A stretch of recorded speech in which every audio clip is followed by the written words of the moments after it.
జూబ్లీహిల్స్ ఉప ఎన్నికల ప్రచారం రాజకీయ వేడిని మరింత పెంచుతుంది.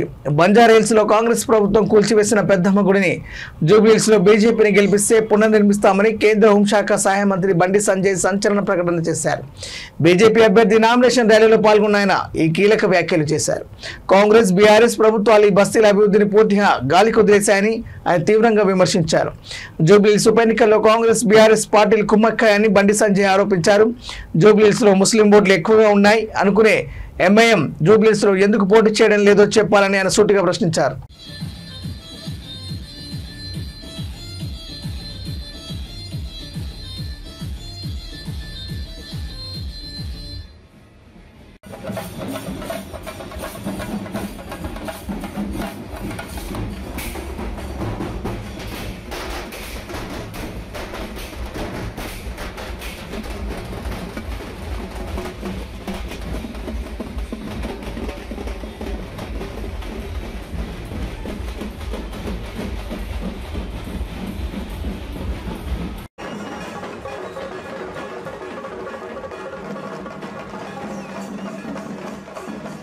కాంగ్రెస్ మీద కోపంతో బీఆర్ఎస్ చేసిందనుకో మీ గొప్ప కొల్లెడుతుంది.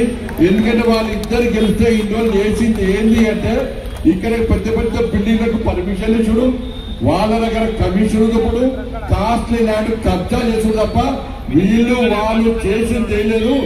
సైకిల్ మీద తిరిగే స్తోమత లేనోడు, సైకిల్ కూడా లేనోడు బీఆర్ఎస్ తోడు ఇవాళ కార్లు కొనుక్కొని మెడల కిలోల బంగారాలు వేసుకొని ఇలా రోడ్ల మీద తిరుగుతున్నారు.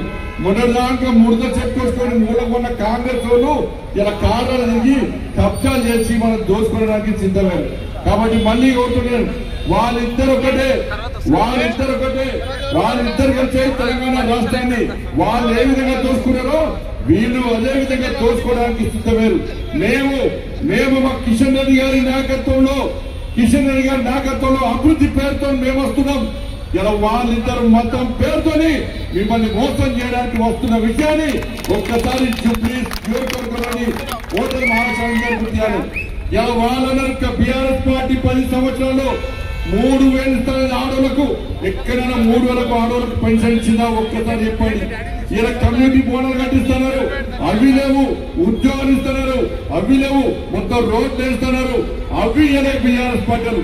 ఇలా కాంగ్రెస్ పార్టీలు 2,500 రూపాయలు పెన్షన్ ఇస్తున్నారు, తులం బంగారం ఇస్తున్నారు, స్కూటీలు కొనిస్తున్నారు. వాళ్ళు అవియలే. ఇవాళ ఈ 2 పార్టీలు మోసం చేస్తాయి. కాబట్టి ఇవాళ నరేంద్ర మోడీ గారి ప్రభుత్వం మీరు ఇక్కడ కిషన్ రెడ్డి గారిని గెలిపించిన తర్వాత ఈ భాగ్యనగరానికి 1,000 కోట్ల రూపాయల నిధులు తీసుకొస్తున్న విషయాన్ని భాగ్యనగర్ సమాజం జూబ్లీహిల్స్ నియోజకవర్గం ప్రజలు ఆలోచించాలి.